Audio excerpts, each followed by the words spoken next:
messieurs, mesdames, messieurs les élus, Saint-Hilaire-Rois, chers amis, je voudrais, avant de commencer, excuser monsieur le maître, maire honoraire, qui n'est pas là ce soir, qui doit être excusé. Donc, je dois excuser aussi mademoiselle Biard et les directrices de l'école et les instituteurs qui sont absents, et je dois excuser aussi monsieur Leger.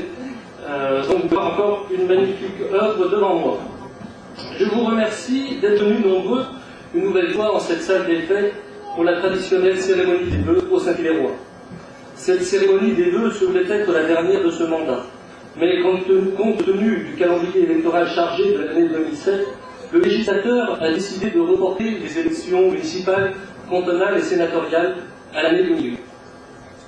En effet, les grands rendez-vous électoraux de 2007 sont tout d'abord les élections présidentielles, qui auront lieu les 22 avril et 6 mai, suivies des élections législatives les 10 et 17 juin.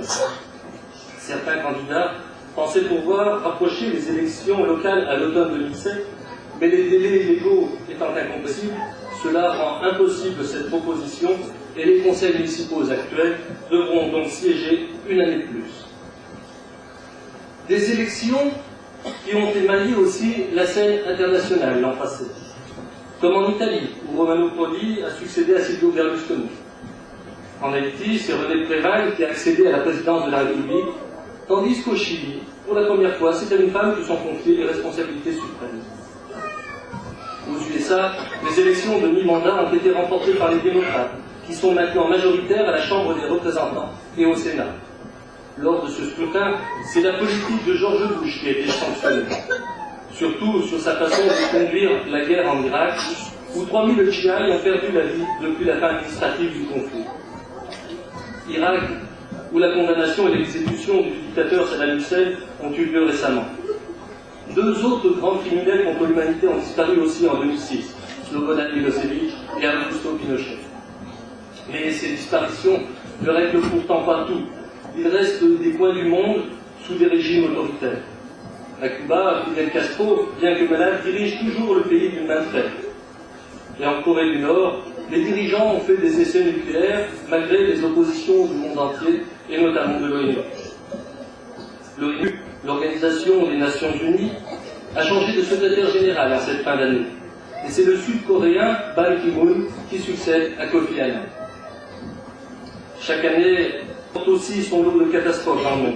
Mais je ne vais pas trop m'étendre sur ce sujet, seulement vous rappeler la chute du poids d'une patinoire en Allemagne, 13 morts, le naufrage d'un ferry égyptien, 1000 morts, et un séisme à Java en Indonésie, plus de 5100 morts. La France, moments forts, sombres ou heureux. Des événements sportifs, comme les Jeux Olympiques d'hiver de Turin, où la France a ramené 9 médailles.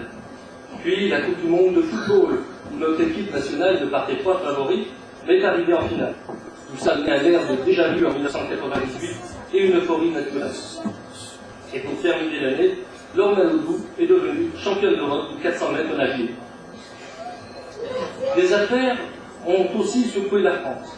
L'affaire Doutreau, l'obligation judiciaire auquel elle a abouti, menant à une commission d'enquête parlementaire qui a entendu tous les protagonistes, dont le juge Fabrice Burgot. L'antisémitisme a été aussi d'actualité, en faisant ressurgir de vieux démons dans les esprits avec le lynchage et l'assassinat du jeune Ilan Halimi. Dans le même temps, un député faisait la grève de la faim pour empêcher une délocalisation d'entreprises de sa circonscription à 65 km. De nombreux dossiers d'infanticide aussi ont fait la lune de cette année, me laissant à penser que l'espèce humaine est tombée bien bas. 2006 aussi a endeuillé un coin de France, loin de la métropole, l'île de la Réunion, avec l'invasion de chikungunya, qui a intoxiqué plus de 46 000 personnes, dont 125 n'ont pas survécu. Et en métropole, en début d'année, c'est la grippe aviaire, dont on a retrouvé plusieurs animaux sauvages infectés, qui a fait mettre tous les élevages en quarantaine, dont certains ont été détruits au nom du principe de précaution. Tous les éleveurs, agriculteurs et tous les particuliers ont dû déclarer leurs volailles à Saint-Hilaire dans toutes les communes de France. Enfin, un autre sujet qui a animé la France au printemps, c'est le CPE, contrat première embauche. Ce sujet a mobilisé tout d'abord les étudiants dans les universités, puis l'ensemble de la société. De nombreuses manifestations rassemblant plusieurs millions de personnes ont eu lieu pendant plusieurs semaines jusqu'au retrait du CPE.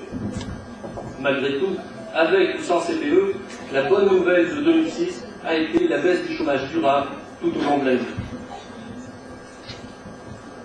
Au niveau départemental, l'allié va mieux, disait Gérard Derriot, le sénateur président du Conseil général, lors de sa présentation des vœux aux forces vives du département, en paraphrasant Valérie Darbaud, auteur bourbonnais. Il rappelait que les investissements des infrastructures routières avaient repris en 2006. En effet, l'Allier a reçu plus de 82% des 45 millions d'euros affectés par l'État en novembre. Une voie routière qui nous concerne directement, la RCEA, va, quant à elle, bénéficier dès le printemps prochain de travaux de mise à 2 fois 2 voies sur 7 km entre Le Montet et Crescent. Voilà qui est une bonne nouvelle pour nous en attendant le doublement complet de cette route. Mais il n'y a pas que la RCEA qui soit dangereuse. Je vous rappelle les accidents mortels survenus sur le territoire de notre commune et entre Gipsy et Saint-Hilaire l'été dernier. 3 jeunes de 18 ans y ont perdu la vie. Et je ne peux que vous exhorter, notamment les plus jeunes, à être prudents sur les routes. Suite à ce bilan morbide, je tiens à ouvrir une parenthèse, car comment passer sous silence la tuerie de Méliès, qui a ému chacun d'entre nous au plus haut point.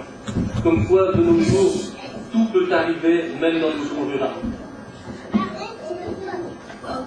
Dans un autre domaine, le domaine de la communication, malgré un retard sur la programmation originale, le département est enfin quasiment desservi en téléphonie mobile.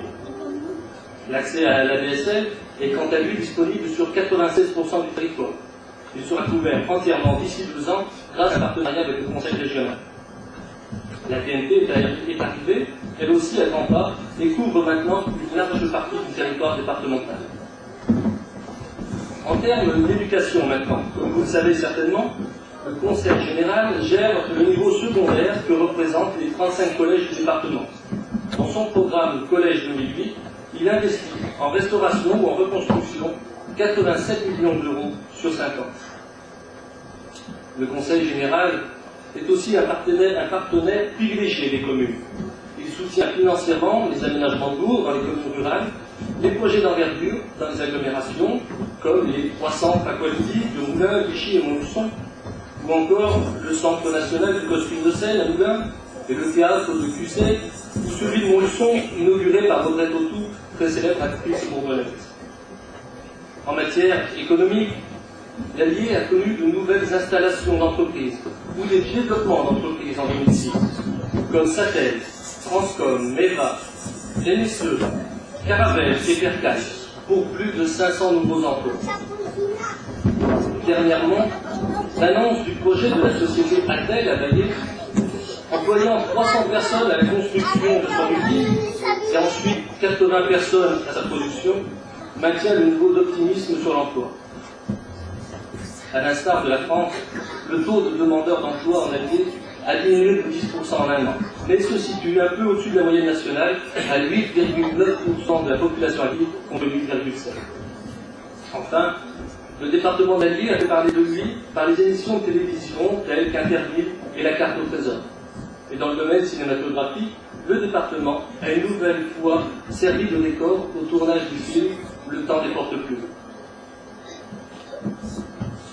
Plus près de nous, sur le plan intercommunal, la communauté de communes Bocage Sud, en fonction depuis 3 ans, a su respecter son engagement en maintenant ses taux de fiscalité. Dans la continuité de ces actions, on peut noter un succès de la seconde collecte des plastiques agricoles recyclables effectuée dans les coopératives agricoles et aux établissements publics. L'aide apportée aux demandeurs d'emploi en leur facilitant l'accès à leurs dossiers grâce au partenariat existant avec la NPE et en leur permettant de consulter des offres d'emploi chaque semaine dans les différentes mairies. D'ailleurs, nous pouvons déjà noter une augmentation des consultations de ces offres. La mise en service aussi dans les locaux de la communauté de communes d'une borne interactive financée par le conseil régional appelée PVP, Point Visio Public. Cette borne permet une mise en relation directe des usagers vivant sur le territoire avec leurs services publics. En plus de la NPE, dont le partenariat existait déjà, les administrés pourront se connecter avec l'ACRAM, l'UDAF, et échanger avec un interlocuteur de ces organismes en direct, et même s'échanger des documents. Seulement 4 communautés de communes du département en bénéficient à ce jour. J'ai moi-même signé au nom de Bocage-Sud la convention tripartite avec M. René Souchon, président du conseil régional, et Gérard Dorego, président du conseil général. À signaler aussi le maintien des permanences de 3 organismes d'aide à la recherche d'emploi dans les locaux de la communauté de communes, l'ADEP, la mission locale et la ZER 03. Au niveau signalétique, des panneaux de signalisation du patrimoine ont été mis en place. Pour Saint-Hilaire, 2 sont installés, l'un décrivant notre église de Saint-Loup, l'autre le château abritant le CAT. Les commentaires ont été rédigés par l'association Archiclassique, spécialisée dans la connaissance du patrimoine historique. Ils sont traduits en 4 langues, anglais, allemand, espagnol et hollandais. Vous avez pu remarquer qu'au lot du panneau de l'église figure un plan des 29 sites répertoriés sur le territoire de Bocage-Sud. À signaler aussi à la communauté de communes le centre multimédia que gère Sylvain Clerc, qui a accueilli près de 3000 personnes cette année. Donc il faut le féliciter, ainsi qu'Alexandre Allaire, notre agent de développement. Parmi les projets engagés en 2006 par la communauté de communes et qui se poursuivront en 2007, il faut souligner celui de l'aménagement des bourgs de Bocage-Sud. Le cabinet d'architectes retenu, le cabinet Étienne Guéret de Saint-Paul-Saint-Sur-Soule, a démarré par notre bourg. Il a rendu son diagnostic le 10 décembre 2006 au comité de pilotage. Ce comité de pilotage constitué par le Conseil général, bien entendu, le CAE, le CIEDA, le CIBONDO, l'architecte des bâtiments de France, la DDE, l'ONF et bien sûr la communauté de communes Bocage-Sud qui finance l'étude. Ces travaux portent sur les aménagements possibles le long de la RD11 de la gare jusqu'au Cité et le long de la RD1 du Pomereux au cimetière, mais aussi dans le bourg, autour de l'église, vers l'école et la rue de la Poste, en prenant en compte la sécurité routière, l'embellissement des espaces publics et le respect de l'environnement. Une pré-signalisation des commerces et des services des communes sera installée aux entrées des bourgs. Vous verrez 5 panneaux qui annonceront ces différentes activités. Une opération de rénovation des ventures des commerces est lancée. Elle permettra aux porteurs de projets d'obtenir une subvention à hauteur de 40%, partagée par moitié entre CCBS et le FISA. Dans un autre domaine de l'emploi, un RAM, un relais d'assistante maternelle, ouvrira ses portes à la fin du premier trimestre. Une fois les projets éducatifs et pédagogiques pour la CAF seront rédigés. L'animatrice qui vient d'être embauchée accueillera, conseillera et informera les assistantes maternelles sur leur rôle et leurs droits afin de valoriser leur métier. Elle devra aussi les sensibiliser aux conditions d'accueil de jeunes enfants. Ayant répertorié celle-ci, elle pourra répondre aux parents recherchant une nourrice. Ce RAM couvrira 2 secteurs, le secteur de Bocage-Sud et le centre social de Souvigny. Il sera itinérant en 3 lieux de la communauté de communes, mais toutes ces informations vous seront communiquées en détail dès l'ouverture. Dans un domaine plus festif, une plaquette Nuit d'été en Bocage-Sud a été diffusée pour présenter toutes les festivités estivales, concerts, manifestations théâtrales, concours sportifs, repas, fêtes patronales et autres rendez-vous. L'objectif étant d'élargir la diffusion de l'information auprès de toute la population du territoire communautaire. Cette plaquette sera bien entendu rééditée en 2007. Les amateurs de football n'ont pas été en reste. Ils ont pu suivre en direct la Coupe du Monde sur écran géant installé au centre d'élevage de Mégare lors des quarts de finale, demi-finale, finale et petite finale. Cette transmission a pu avoir lieu grâce au club de foot du territoire intercommunal, celui de Chipsy, celui de Cressanges, celui de Tronget et l'entente Créban-Vernon. Ce qui nous a valu, pour ceux qui l'étaient, de vivre en direct un des grands moments de l'année 2006, le dérapage de Zinedine Zidane, qui a fait ensuite couler beaucoup d'encre. Au sein de la commune, maintenant, ce sont 2 grands chantiers qui ont marqué l'année 2006. Celui dont on parle depuis le début de l'année, c'est l'assainissement de Buchatière. La construction de la station d'épuration sur le mode d'un filtre à sable planté de roseaux a été réalisé par l'entreprise SAD durant le second trimestre. Les effluents sont tout d'abord recueillis dans un débrideur avant d'être stockés dans un premier collecteur qui les envoie ensuite par mètre cube sur le premier bac de filtration. Ce bac est divisé en 3 compartiments de sable de différentes granuliométries sur lequel s'écoulent les effluents. Ces effluents filtrés sont ensuite collectés par des drains disposés en éventail et ils subissent ensuite une seconde filtration du même type au niveau du deuxième bac avec des sables plus fins avant d'être jetés au milieu naturel. Ces bacs de filtration seront plantés de roseaux au printemps prochain, période la plus propice à ce genre de plantation. On peut se féliciter que l'entreprise SAD ait su au mieux intégrer cette station à l'environnement. Cette station est prévue pour 100 équivalents habitants, en sachant que très prochainement elle va desservir 22 habitations, c'est-à-dire environ une soixantaine de personnes, ce qui nous laisse de la marge pour de futures constructions ou extensions de réseau. Le coût total de cette station est de plus de 120 000 € TTC. L'achèvement de la station a été suivi de fin août à novembre par la mise en place du réseau d'eau usée sur le même secteur de Chatière par la société Alzin. Il a nécessité, bien sûr, la remise en état de fossés et d'écoulement, que ce soit sur le domaine public ou chez les particuliers avec lesquels on a signé une convention.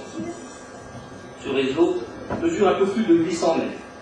Il est composé au point bas, à l'entrée nord de Chatière, d'un poste de refoulement qui collecte les eaux usées, de la rivière notamment, et les renvoie sous pression dans le réseau gravitaire vers l'impasse de Chatière. 24 tabourets de branchement ont été installés, sur lesquels les riverains vont pouvoir se relier très bientôt. Ils en seront informés individuellement. Ces travaux ont engendré de gros dégâts au niveau voirie, mais je vous informe que tout sera remis en état par l'établissement Alzin au printemps prochain. Le coût de ce réseau est de plus de 152 000 € TTC. Compte tenu, vous voyez, de l'ampleur des travaux engagés et au vu des tarifs de redevance pratiqués dans le département, qui nous sont communiqués par le BDQE et le Bureau départemental de la qualité de l'eau, il nous a été conseillé d'augmenter notre redevance d'assainissement. Nous avons donc décidé que le tarif pour mètre cube d'eau consommée subirait une petite augmentation et passerait de 0,30 à 0,35 centimes d'euros par mètre cube. L'abonnement, quant à lui, par compteur relié, a été maintenu à 12 € pour l'année. L'autre projet d'envergure qui a nécessité concertation, préparation et suivi rigoureux fut celui du groupe scolaire Dr Antoine Lafont. Les 2 salles de classe élémentaires et couloirs ont été rénovés. Une partie du plancher a été arrachée et remplacée par l'entreprise Chaplet afin de niveler l'ensemble du sol qui était dans un état désastreux. L'entreprise Moquette Décor a pu ensuite poser un rideau spécial de façage intensif plus adapté à l'entretien que le parquet. Tous les plâtres des cloisons ont été repris par l'entreprise Thierry Auberger, qui a ensuite recouvert les murs de fibres de verre et peint l'ensemble. À noter que le choix des couleurs a été confié aux instituteurs concernés, c'est pourquoi Mlle Biard et M. Brignon devront rester en place jusqu'à la prochaine réflexion des peintures. Nous avons profité aussi de ces travaux pour apporter des améliorations au matériel existant, en équipant par exemple les pieds, les chaises et tables d'embouts protecteurs, en installant des tableaux d'affichage en liège. Pour parfaire l'installation, nous avons procédé à l'acquisition de 3 bibliothèques qui nous étaient réclamées par les instituteurs. Et une connexion Internet sur tout le poste informatique est quant à elle en discussion avec Monel. L'équipe pédagogique du primaire, Mlle Biard et M. Grignon, a pu apprécier ces nouvelles installations à la rentrée scolaire. J'en profite pour les remercier pour leur disponibilité et leur dévouement, car entre le déménagement et réinstallation, ils ont été sollicités durant leur congé d'été et leur temps libre. Durant le dernier trimestre 2006, la deuxième tranche de réhabilitation du groupe scolaire a occasionné à son tour des désagréments.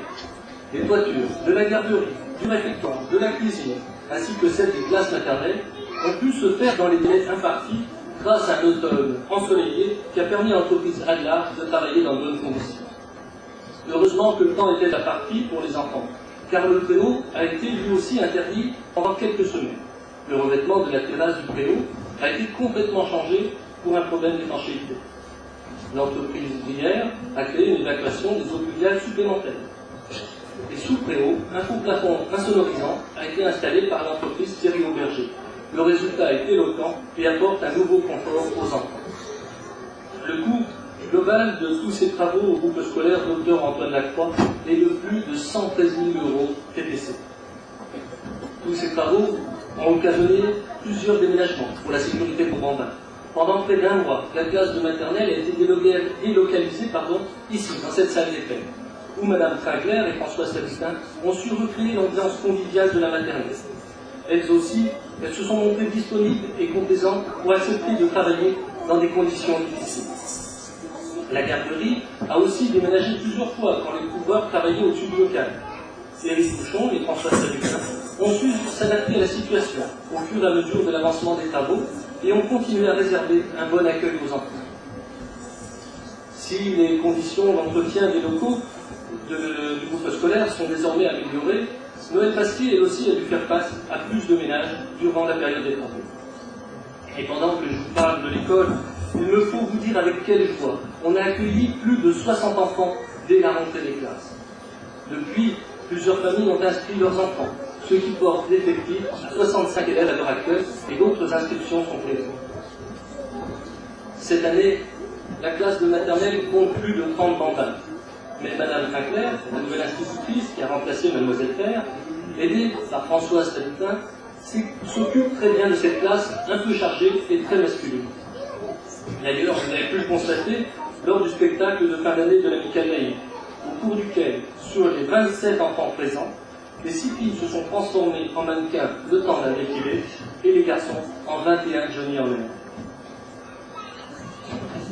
Voilà. Sur un plan maintenant strictement financier, si vous avez bien suivi et si vous avez fait l'addition, les travaux d'assainissement et ceux du groupe scolaire représentent un coût total de près d'1 demi-million d'euros. Lourds mais indispensables investissements.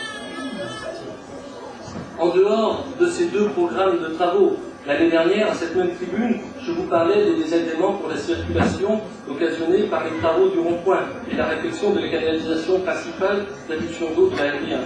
Aujourd'hui, vous pouvez en apprécier les avantages. Par sécurité aussi, il a été choisi d'éclairer le rond-point toute l'année. Ce dispositif a nécessité l'installation de 4 candélabres de 9 mètres de haut, éclairant l'îlot central, complété de l'autre d'une hauteur de 7 mètres pour les voies d'arrivée. L'agencement paysager central à la charge de la commune sera réfléchi et réalisé dans le cadre de l'aménagement de l'eau. La réfection de voirie reste quant à elle un programme annuel. En 2006, le revêtement des rues de Sélière et de la Ligne a été réalisé, ainsi que les réparations nécessaires sur les routes de la Vente, Mont-Alimbert, le lotissement du Grand Domaine, les brosses et les charrières d'Angers. Cette année, Patrick Boucheron, qui n'est pas là ce soir parce qu'il est souffrant et je lui souhaite un bon rétablissement, Patrick a débroussaillé le chemin du conseiller à la gare, dans le cadre du chantier international de jeunes, constitué de filles et garçons du monde entier, comme d'habitude, cette année qui venaient du Corée du Sud, de Turquie, du Mexique, de République tchèque ou de Russie. Ce chemin, de nombreux marcheurs ou randonneurs expérimentés l'ont déjà emprunté.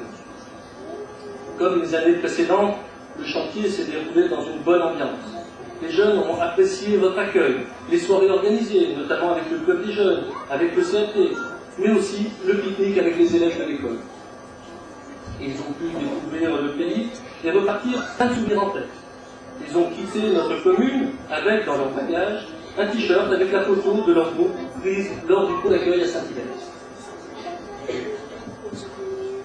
Notre agent communal, aujourd'hui, Patrick Boucheron, poursuit son travail tout au long de l'année. Ce serait trop long et fastidieux de tout vous énumérer, mais je tiens cependant à vous citer quelques travaux qui méritent notre attention. Vous en avez un exemple sous les yeux avec la réfection de cette salle, qu'il a repeint en début d'année.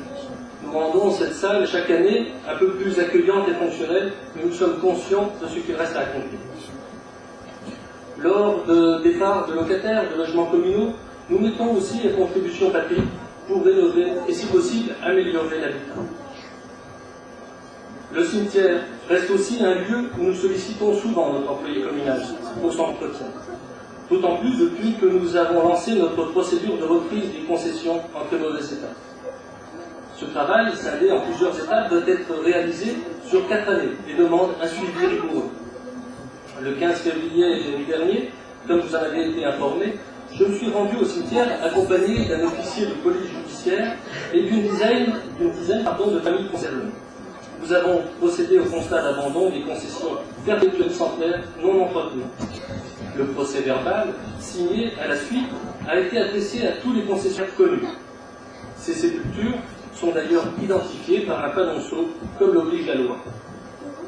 Déjà, plusieurs familles sont venues se renseigner en mairie après la Toussaint. Les familles ont environ 4 ans pour remettre en état les tombes d'à son propriétaire, ou bien choisir de les rétrocéder à la commune par courrier. Par ailleurs, un ossuaire a été construit pour déposer notamment les ossements des 123 fausses communes existantes, emplacement devant légalement être relevé au bout de 5 ans.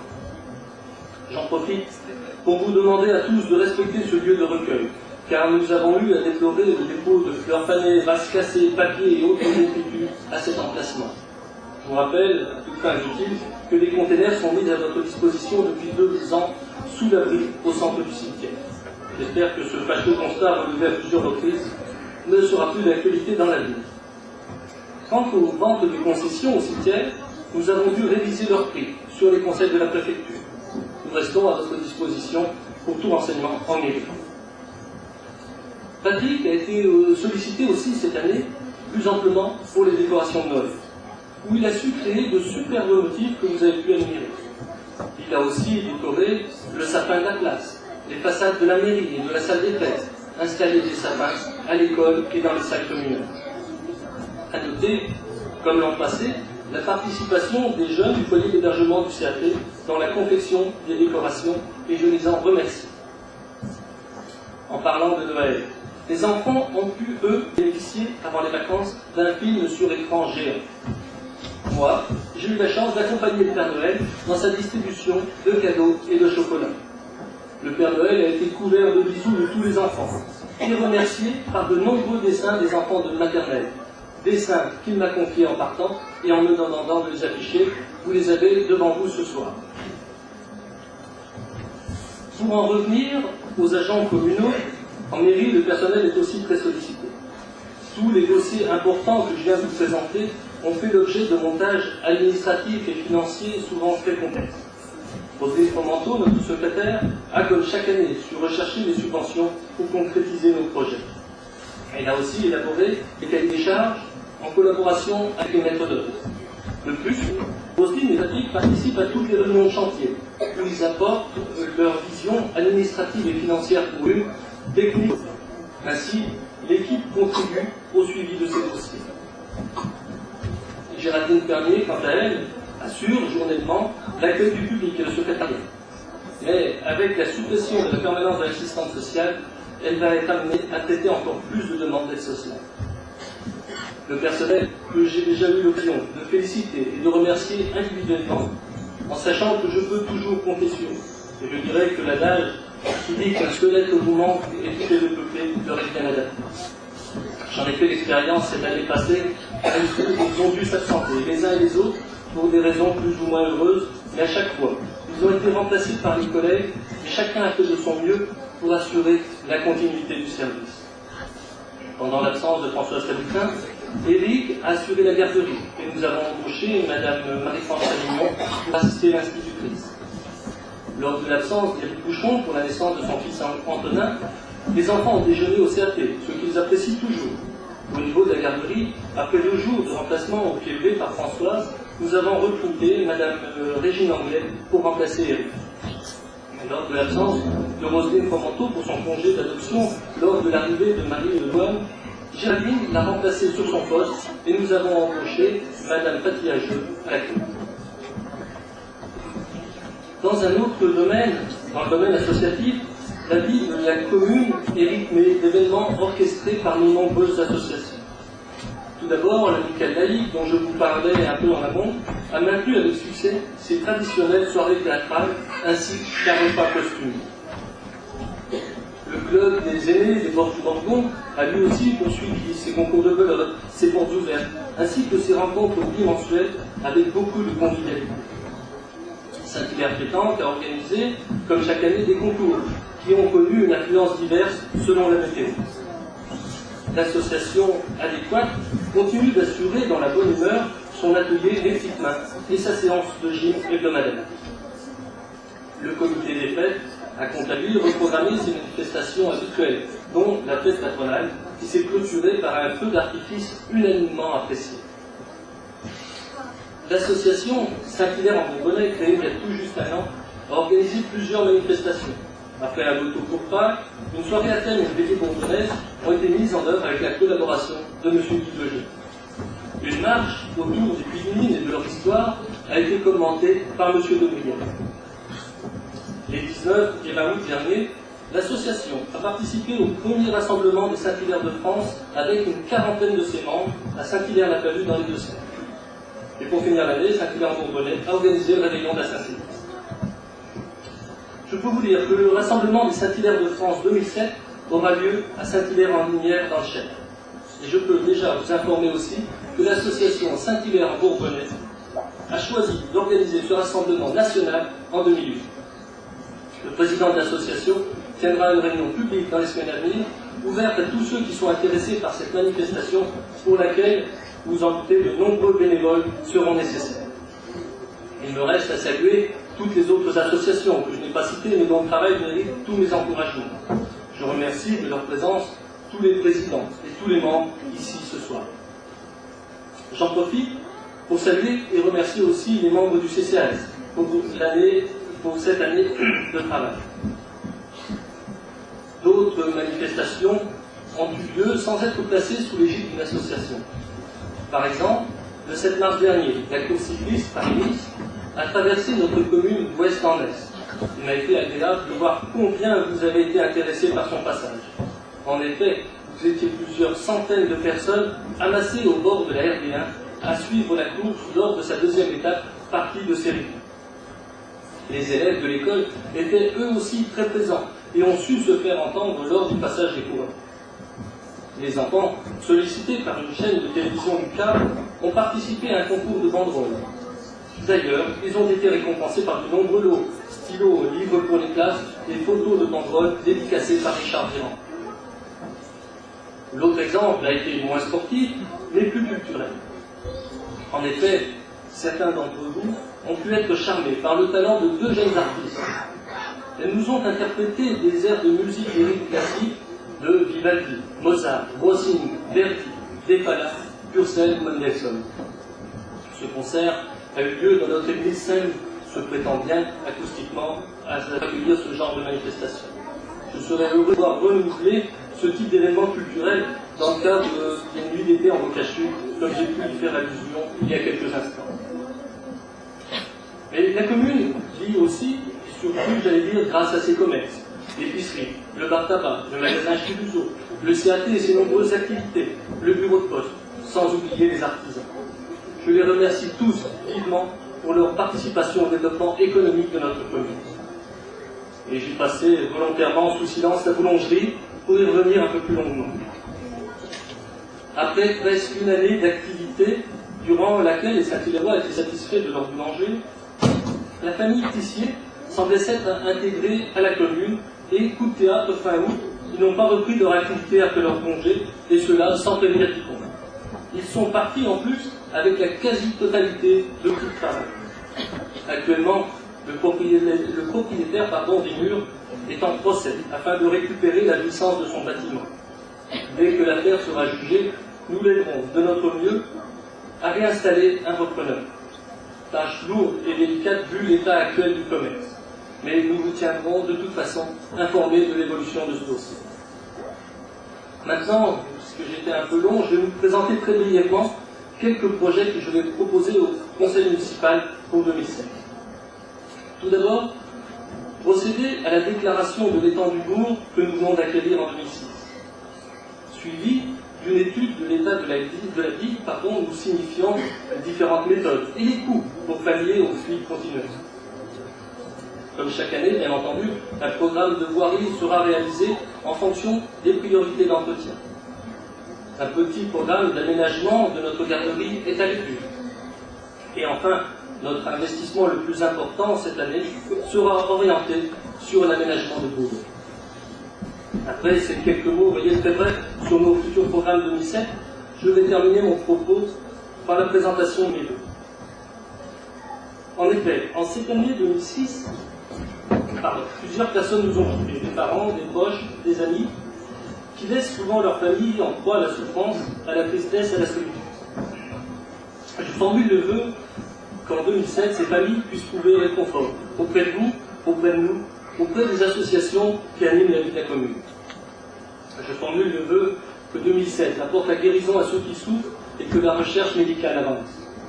Je formule le vœu que 2007 apporte le succès à nos jeunes dans leurs études ou dans leur recherche d'emploi.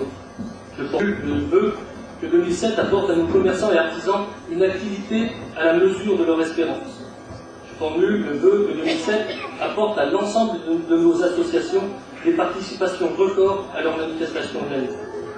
Je formule le vœu que 2007 apporte aux agents municipaux une année d'activité intéressante et une ambiance sereine dans le travail. Je formule le vœu que 2007 apporte une bonne intégration aux nouveaux habitants de Saint-Hilaire. Je ne les ai pas cités, mais je sais qu'ils sont nombreux. Et enfin, je formule le vœu que 2007 apporte à vous tous, à Saint-Hilaire-Rois, la joie, la santé, la prospérité et une bonne année. Meilleur de 2007 à tous. Merci.